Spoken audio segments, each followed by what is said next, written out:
remercie mon ami docteur Yousfi. Effectivement, Gourari elle a parlé de caractéristiques de virus. Juste après, notre ami docteur Hemmer a parlé de mode de contamination, comment on se contamine. Et maintenant, c'est le virus qui arrive chez l'homme. Et il arrive chez l'homme, et ben, il va trouver en face de lui ce qu'on appelle un système immunitaire. Un système immunitaire, vous, normalement,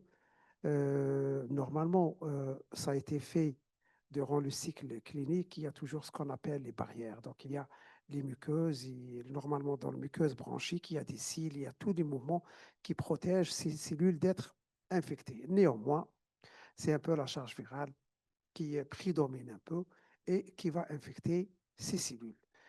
Et lorsqu'on parle de réponse immunitaire, on a toujours la réponse innée, on l'appelait, ça fait longtemps, on l'appelait l'immunité non spécifique. Maintenant, on ne parle plus de cette immunité non spécifique, on préfère le terme d'immunité innée. Et l'immunité innée, elle est représentée principalement par la réaction inflammatoire. Je ne vais pas rentrer dans les détails, c'est juste pour savoir qu'on est en face, comme ça a été déjà dit par mon ami professeur Gourari. C'est un virus ARN, donc il va se fixer grâce à l'hémagglutinine et la neuraminidase qui va couper cette liaison pour permettre au virus d'injecter son matériel génétique. C'est un virus ARN, donc l'ARN qui va aller jusqu'au noyau. Et dans le noyau, il y a synthèse et de l'ARN.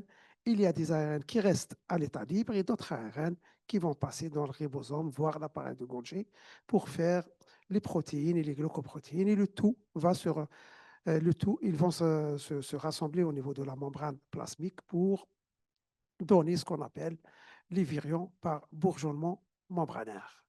Donc, le cycle de l'infection comprend les différentes étapes, l'absorption, la réplication et puis la libération de ces virions. Donc, le système immunitaire, principalement représenté par l'immunité innée, on parle souvent d'anticorps, de lymphocytes, mais sachez que l'immunité innée, elle peut éliminer presque 90% des agresseurs sans l'intervention de systèmes immunitaires adaptatifs, c'est-à-dire les anticorps et les lymphocytes TOB.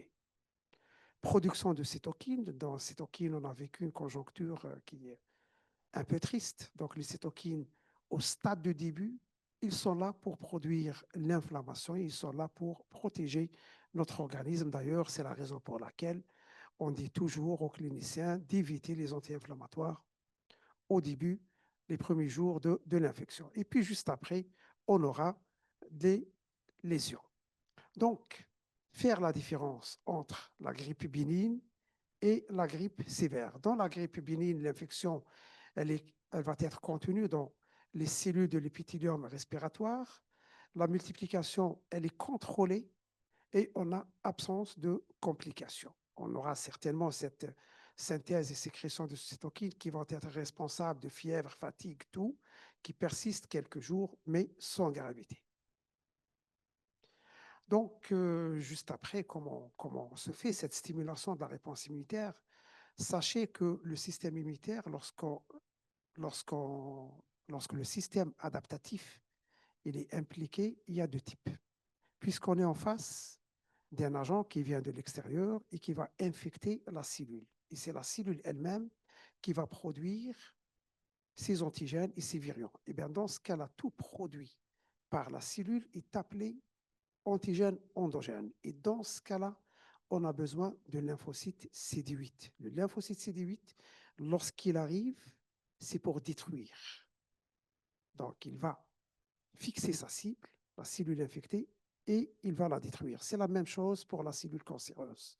Donc, une cellule qui se transforme ou une cellule qui est infectée, on a besoin pour le maintien de l'homéostasie de détruire carrément la cellule. Donc, c'est un antigène endogène et de ce fait, comme je l'avais déjà mentionné,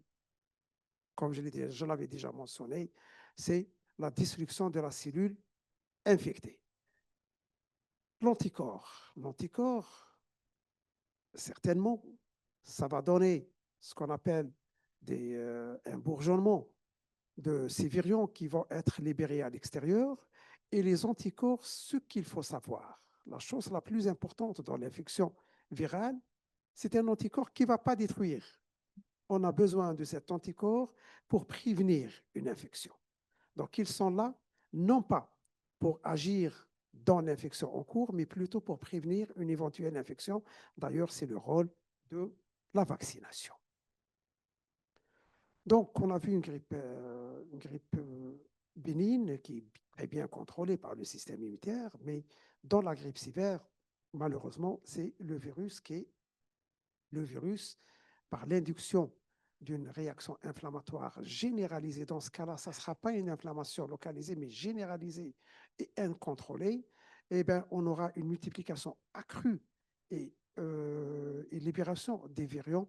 Tout cela va être responsable de complications graves qui ne sont que la conséquence d'une hyperactivation du système immunitaire. C'est ça le paradoxe du système immunitaire. Il doit être là si les défaillants en tombent de le cas de déficit.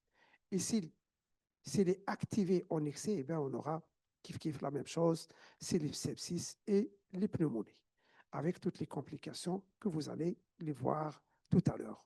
Donc, la première complication, vous le savez, c'est les surinfections bactériennes, c'est les pneumonies, et je ne vais pas rentrer dans le détail, c'est juste pour savoir que la défaillance du système immunitaire avec quelques protéines virales qui vont essayer de dribbler, c'est ce qu'on appelle en immunologie les mécanismes d'échappement, pour aboutir à la lyse des macrophages alvéolaires qui sont essentiels pour l'immunité antivirale, et on aura malheureusement cette création de la fenêtre de susceptibilité à la surinfection bactérienne. Donc, en conclusion, on est en face d'une infection par le virus de la grippe. On a deux situations. Soit c'est une grippe qui va évoluer vers la bénignité ou bien vers la sévérité.